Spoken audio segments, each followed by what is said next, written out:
যা দরুরাতু তুবিহুল মাহদুরাত, যখন কোনো জিনিস অতীব জরুরি হয়ে পড়ে, আমরা বাংলায় যেটাকে জরুরি বলছি, এটাকে আরবিতে বলা হচ্ছে আর দরুরা। আর দরুরাতু তুবিহুল মাহদুরাত, কোনো জিনিস যখন খুব জরুরি হয়ে পড়ে তখন সেই জরুরতকে সারার জন্য হারাম জিনিসকেও কিন্তু ইসলাম হালাল করে দিয়েছে। তবে শর্ত হচ্ছে আর দরুরত বি কদারিহা, যতটুকু না হলেই না।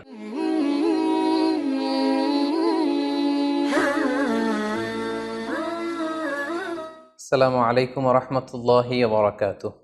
নাহমাদুহু ওয়া নুসাল্লি আলা রাসূলিহিল কারীম। আম্মা বা'দু ফাআউযু বিল্লাহি মিনাশ শাইতানির রাজীম। বিসমিল্লাহির রহমানির রহিম। আবু লাইস নিক্সন নামে একজন ভাই প্রশ্ন করেছেন, কিছু মানুষ মনে করে মানুষ বা কোনো প্রাণীর ছবি একেবারেই আঁকা যাবে না। যেমন সচিত্র নামাজ শিক্ষার বই বের হয়েছে, সেখানে চিত্রে রুকু সিজদার সহি নিয়ম দেয়া আছে, যা আমাদের সবার নামাজের সঠিক আদর্শ। এখানে ছবিগুলো হাতে আঁকা, এটা হালাল কিনা? আরেকটা কথা হলো, মেডিকেল সায়েন্সের একটা মেজর বই আছে, অ্যাটলাস অফ হিউম্যান অ্যানাটমি। বইটির লেখক যে নিটার কেন হাতে এঁকেছেন নিশ্চয়ই তিনি বুঝবেন। অ্যানাটমি যদি না থাকতো তাহলে ধার্মিক মুসলিমদের ডক্টর না হয়ে কবিরাজ হতে হতো।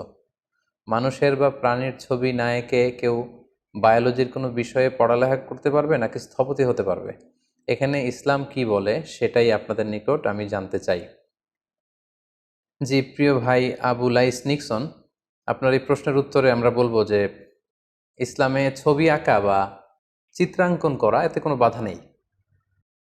আপনি চাইলে ফুলের ছবি আঁকতে পারেন, গাছের ছবি আঁকতে পারেন, পাহাড়ের ছবি আঁকতে পারেন, আকাশের ছবি আঁকতে পারেন, ঘরের ছবি আঁকতে পারেন।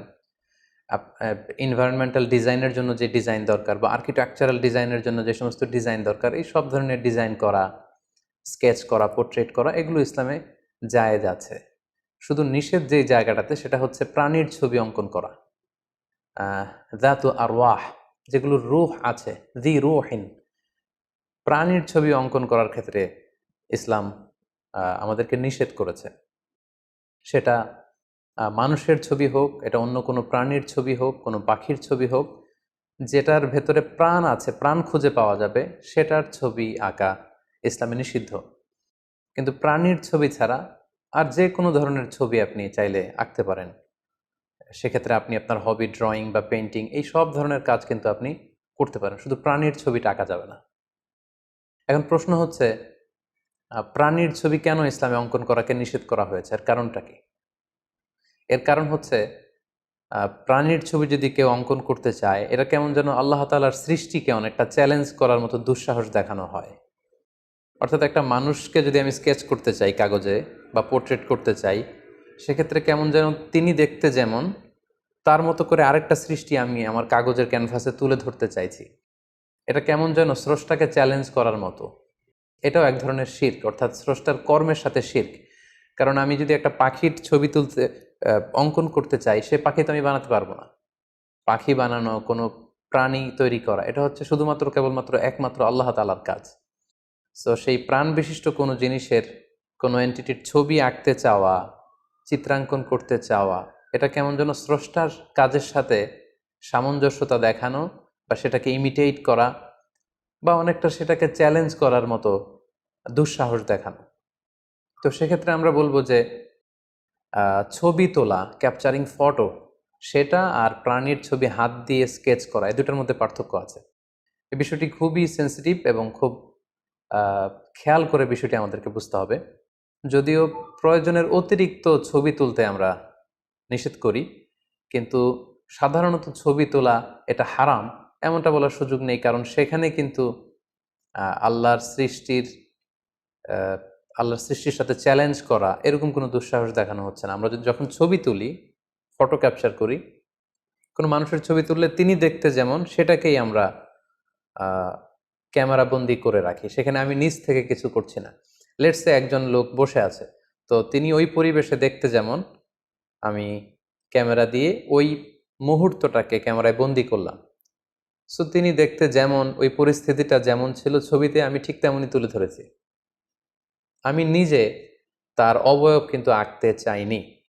আরো সহজ করে যদি আমি বলি, লেটস সে আমরা যখন আয়নার সামনে দাঁড়াই, এই যে আয়না, এই আমি, তো আয়নাতে যেটা দেখা যায় সেটা কিন্তু আমি না, সেটা হচ্ছে আমার রিফ্লেকশন। আমি হচ্ছি এটা, আর আয়নাতে যেটা দেখি সেটা হচ্ছে আমার প্রতিচ্ছবি বা রিফ্লেকশন। সো ছবিতে কিন্তু একই কাজটা করা হয়। ফটো যে আমরা তুলি সেখানে আমার প্রতিচ্ছবিকে ইমেজে, ডিজিটাল ফরম্যাটে ইমেজে সংরক্ষণ করা হয়, কিংবা সেটা যখন আমরা প্রিন্ট করি তখন কাগজে সেটাকে নিয়ে আসা হয়। সেখানে স্রষ্টার যে সৃষ্টি, এটাকে চ্যালেঞ্জ করার কোনো প্রসঙ্গ আসে না। কিন্তু সেই মানুষটাকে যখন আমি কাগজে স্কেচ করতে চাই, অঙ্কন করতে চাই, এটা কেমন যেন ওই মানুষটাকে আমি এখানে আঁকতে চাই, তৈরি করতে চাই, এটা স্রষ্টার সৃষ্টির সাথে কাইন্ড অফ চ্যালেঞ্জ, একটা দুঃসাহস দেখানো। এই কারণেই মূলত প্রাণীর ছবিকে অঙ্কন করা ইসলাম নিষেধ করেছে। প্রাণী ছাড়া যে কোনো জিনিসের ছবি আপনি আঁকতে পারবেন, চিত্রাঙ্কন করতে পারবেন, এতে কোনো সমস্যা নেই। অর্থাৎ যেটা আল্লাহর কাজকে চ্যালেঞ্জ করার মতো, সে কাজটি ইসলামে আসলে নিষিদ্ধ। উদাহরণস্বরূপ আমরা আরও বলতে পারি যে প্রয়োজনে আমরা সাপ যদি আমাদের ক্ষতি করতে চায়, সাপ মারা যাবে, ইঁদুর মারা যাবে, বিচ্ছু মারা যাবে, কিন্তু সেগুলোকে আগুন দিয়ে পুড়িয়ে মারা যাবে না। ইসলাম আমাদেরকে কোনো প্রাণীকে আগুন দিয়ে পুড়িয়ে মারতে নিষেধ করেছে। পাশাপাশি অন্যায়ের কারণে ইসলামের যে শাস্তির বিধান, সেক্ষেত্রে আগুন দিয়ে কোনো মানুষকে শাস্তি দেওয়ার ব্যাপারে ইসলাম নিষেধ করেছে। কেন? কারণ আগুন দিয়ে শাস্তি দিতে পারবেন কেবলমাত্র আল্লাহ তাআলা। এটা আল্লাহর শাস্তি দেওয়ার একটা প্রক্রিয়া। ফলে আমরা মানুষ হয়ে যদি অন্য মানুষকে বা কোনো প্রাণীকে আগুন দিয়ে কষ্ট দেই বা হত্যা করি বা জ্বালিয়ে দেই, এটা আল্লাহর কাজকে আমি নিজে দুনিয়াতে করে দেখাতে চাইলাম। এটা কাইন্ড অফ আল্লাহর কাজকে চ্যালেঞ্জ করা। কারণ আগুন দিয়ে শাস্তি দিবেন আল্লাহ তাআলা জাহান্নামে, এবং আমরা এই আগুনের শাস্তি থেকে কিন্তু আল্লাহ তাআলার কাছে পানাহ চাই সবসময়। আমরা পড়ি ওয়াকিনা আযাবান নার, হে আল্লাহ আপনি আমাদেরকে আগুনের শাস্তি থেকে বাঁচান। সো প্রাণীর ছবি অঙ্কন করার নিষেধাজ্ঞা ইসলামে এজন্যই দেয়া হয়েছে কারণ এটা আল্লাহ তাআলার যে সৃষ্টি, সেটাকে অনেকটা চ্যালেঞ্জ করার শামিল, এবং এটা কেমন যেন স্রষ্টার সাথে দুঃসাহস দেখানোর শামিল। এজন্য কোনো প্রাণীর ছবি, এটা মানুষের হোক, পাখির হোক, মাছের হোক, গরু ছাগলের হোক, যদি প্রাণ থাকে সেটার ছবি পেইন্ট করা যাবে না, আঁকা যাবে না, স্কেচ করা যাবে না। তো এজন্যই, যেহেতু প্রাণীর ছবি অঙ্কনের দ্বারা স্রষ্টার সৃষ্টির সাথে চ্যালেঞ্জ দেয়া হয়, এজন্য এটা নিষেধ। সো কাগজে কোনো প্রাণীর ছবি আঁকা যাবে না, কিংবা কোনো মূর্তি তৈরি করা যাবে না। সম্প্রতির সময়ে যে ভাস্কর্যের কথা বলা হচ্ছে, এই মূর্তি, ভাস্কর্য সবগুলো কিন্তু একই হুকুম। সেটা প্রাণীর ছবি কাগজে আঁকার চেয়েও আরও ভয়ঙ্কর, কারণ কাগজের মধ্যে কিন্তু 3D থাকে না, কিন্তু মূর্তি বা ভাস্কর্য যখন দেয়া হচ্ছে, এটা পুরো মানুষের অবয়ব, একটা 3 ডাইমেনশনে এই কর্মটি, এই শৈল্পিক কর্মটি সম্পাদন করা হচ্ছে। সো প্রাণ আছে এমন কোনো জিনিসের ছবি আঁকা যাবে না, অন্য জিনিস আপনি আঁকতে পারেন। তো এক্ষেত্রে আমরা কোরআন সুন্নাহর কিছু উদ্ধৃতি এখানে দিতে চাই। সহিহ বুখারীতে আল্লাহর হাবিব সাল্লাল্লাহু আলাইহি ওয়াসাল্লাম আম্মাজান আয়েশাকে উদ্দেশ্য করে বলেছেন, ইয়া আয়েশা, হে আয়েশা, আশাদ্দুন নাসি আযাবান ইয়াউমাল কিয়ামাতিল লাযীনা ইউদাহুনা বিখালকিল্লাহ। কিয়ামতের দিন সবচেয়ে বেশি শাস্তি দেয়া হবে তাদেরকে যারা আল্লাহর সৃষ্টির সাথে সাদৃশ্য করে কিছু করতে চায়। অর্থাৎ আপনি যদি প্রাণী আঁকতে চান, কেমন যেন আল্লাহর সৃষ্টির সাথে সাদৃশ্য করে আপনি কিছু করে দেখাতে চাইলেন। এবং বুখারী মুসলিম উভয় হাদিসের গ্রন্থে এসেছে, আল্লাহ রাসূল সাল্লাল্লাহু আলাইহি ওয়াসাল্লাম ইরশাদ করেছেন, ইন্না আশাদ্দান নাসি আযাবান ইয়াউমাল কিয়ামাতি আল মুসাউবিরুন। কিয়ামতের দিন তাকে সবচাইতে বেশি শাস্তি দেয়া হবে যে প্রাণীর ছবি আঁকে বা মূর্তি বানায়, কিংবা স্ট্যাচু বা স্কাল্পচার বা ভাস্কর্য তৈরি করে। তাদের জন্য কঠিন শাস্তির কথা কিন্তু আল্লাহ রাসূল সাল্লাল্লাহু আলাইহি ওয়াসাল্লাম আমাদেরকে জানিয়েছেন। পাশাপাশি যারা প্রাণীর ছবি অঙ্কন করতে চায় বা মূর্তি বা ভাস্কর্য তৈরি করতে চায়, কিয়ামতের দিন তাদেরকে কঠিন শাস্তি দেওয়ার পাশাপাশি আল্লাহ তাআলা সেই মূর্তি, প্রাণী বা ছবিগুলোকে এনে বলবেন যে আহইউ মা খলাকতুম, তোমরা যেগুলো তৈরি করেছিলে এগুলোর জীবন দাও। একটা মানুষের ছবি যখন স্কেচ করা হয়, এটা একটা ছবি, কিন্তু এটাতে জীবন দেওয়ার সুযোগ কিন্তু আমাদের নেই। রূহ বা প্রাণ দিতে পারেন কেবলমাত্র আল্লাহ তাআলা। তো সেদিন আল্লাহ বলবেন আহইউ মা খলাকতুম, তোমরা যা তৈরি করেছো এটার ভেতরে তোমরা প্রাণ দাও, এবং সেটার সক্ষমতা কখনোই আমাদের হবে না। তো প্রিয় ভাই, আপনি প্রশ্ন করেছেন যে কেন নিষেধ করা হয়েছে, এবং লেটসে হিউম্যান অ্যানাটমির প্রসঙ্গে এনে নিটারের তৈরি একটি বইয়ের কথা বলেছেন, সেখানে তিনি হাতে এঁকেছেন। আমরা যতদূর জানি, হিউম্যান অ্যানাটমি রিলেটেড যে বইগুলো, সেখানে যেই প্রাণীর ছবিগুলো আছে, সেখানে আসলে কোনো মানুষের চেহারাকে তুলে আনাটা উদ্দেশ্য না।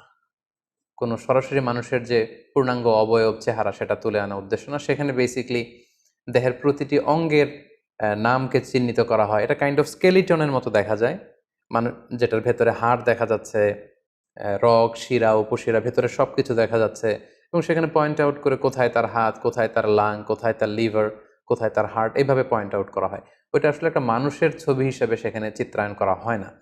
আর সেটা যদি মেডিকেলের স্টুডেন্টরা বা জীববিজ্ঞান নিয়ে যারা পড়বে, এই বিষয় নিয়ে যদি তারা গবেষণা না করে, তাহলে তো চিকিৎসা বিজ্ঞানের ইমপ্রুভমেন্ট হবে না, ফলে এই মানব সভ্যতাকে টিকিয়ে রাখা সম্ভব হবে না। সেটা হচ্ছে জরুরাত, অর্থাৎ খুব অতীব প্রয়োজন যখন কোনো মানুষের দেখা দেয়, তখন হারাম বিষয়ে আল্লাহ তাআলা সেটাকে হালাল করে দেন। ইসলামের শরীরে একটা লিগ্যাল ম্যাগজিম আছে, সেখানে বলা হচ্ছে যে দরুরাত তুবিহুল মাহদুরাত। যখন কোনো জিনিস অতীব জরুরি হয়ে পড়ে, আমরা বাংলায় যেটাকে জরুরি বলছি, এটাকে আরবিতে বলা হচ্ছে দরুরা। আর দরুরাত তুবিহুল মাহদুরাত, কোনো জিনিস যখন খুব জরুরি হয়ে পড়ে, তখন সেই জরুরতকে সারার জন্য হারাম জিনিসকেও কিন্তু ইসলাম হালাল করে দিয়েছে। তবে শর্ত হচ্ছে আর দরুরত বি কদারিহা, যতটুকু না হলেই না। লেটস সে প্র্যাকটিক্যাল পরীক্ষায় যদি এই জাতীয় কোনো প্রাণীর ছবি অঙ্কন করতে হয়, তাহলে এমনভাবে আঁকা, বা মানুষের দেহের চিত্র যদি অঙ্কন করতে হয়, তাহলে এমনভাবে আঁকা যাতে ওই পারপাসটা সার্ভ হয়ে যায়। সেখানে মাথা রিলেটেড কোনো অঙ্গ আঁকতে হলে শুধু মাথাটাকে আঁকা, হাতের চিহ্ন দেওয়ার প্রয়োজন হলে হাতটাকে আঁকা, অর্থাৎ পূর্ণাঙ্গ অবয়ব যাতে প্রকাশ না পায়, এই বিষয়টা খেয়াল রেখে এই পারপাস আমার মনে হয় সার্ভ করা যেতে পারে। তাছাড়া বাচ্চাদের বিভিন্ন বইতে বাচ্চারা যদি কার্টুন দেখে পড়াশোনা করে, এটা তাদের বুঝতে সুবিধা হয়। এক্ষেত্রেও স্কলাররা ছাড় দিয়েছেন যে এডুকেশন পারপাস, অর্থাৎ আপনি যে চিকিৎসা বিজ্ঞানের কথা বলেছেন, মেডিকেল পারপাসের কথা বলেছেন, এগুলোতে ইসলামে ছাড় আছে, কারণ সেখানে স্রষ্টার সৃষ্টিকে চ্যালেঞ্জ করার মতো প্রসঙ্গটা আসে না, কারণ সেটা কেবলমাত্র গবেষণার স্বার্থে এডুকেশন পারপাস ইউজ হয়। এবং বাচ্চাদের কার্টুনের ক্ষেত্রেও কিন্তু স্কলাররা এ ব্যাপারে ছাড় দিয়েছেন, যে বাচ্চারা যেহেতু এই কার্টুনগুলো দেখে সহজেই তাদের পড়াশোনা আত্মস্থ করতে পারছে, সেক্ষেত্রে কার্টুনগুলো আসলে দেখতে সরাসরি মানুষের মতোও না, সেগুলো একটা ভিন্ন ক্রিয়েচারের মতো।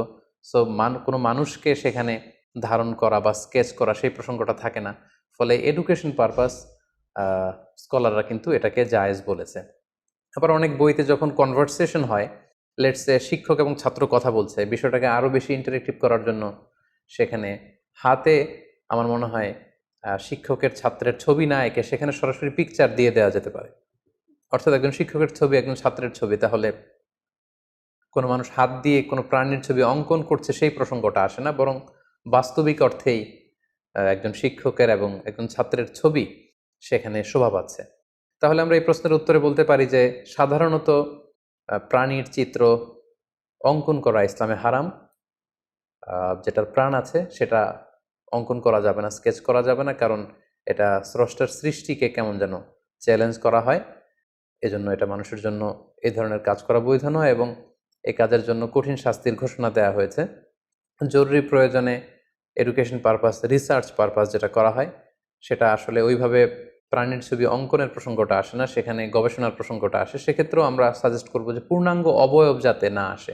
অনেক সময় জরুরি ছবি আঁকতে গেলে সেক্ষেত্রে স্কলাররা বলেছেন নাকের যে অংশ, ঠোঁটের অংশ, চেহারার অংশ যদি না আসে, এরকম যদি নামাজ শিক্ষার বইতে কারো রুকুর দৃশ্য, সিজদার দৃশ্য দেয়া হয়, সেক্ষেত্রে গবেষণার স্বার্থে সেটা জায়েজ আছে। ইসলামী শরিয়ার একটা লিগ্যাল ম্যাগজিন, যেটা আমরা বলেছি দরুরাত তুবিহুল মাহদুরাত, necessity permits the prohibition. Education purpose স্কলাররা এটাকে জায়েজ বলেছে, কিন্তু সাধারণত প্রাণীর ছবি অঙ্কন করা ইসলামে নিষিদ্ধ। আশা করি আপনি আপনার প্রশ্নের উত্তর পেয়েছেন। আল্লাহ তাআলা আমাদের সবাইকে ইসলামকে সঠিকভাবে বুঝার, জানার এবং সে অনুযায়ী মানার তৌফিক দান করুক। হাযা মা ইনদি ওয়াল ইলমু ইনদাল্লাহ আলাইহি তাওয়াক্কালতু ওয়া ইলাইহি উনীব। ওয়াসসালামু আলাইকুম ওয়া রাহমাতুল্লাহি ওয়া বারাকাতুহু।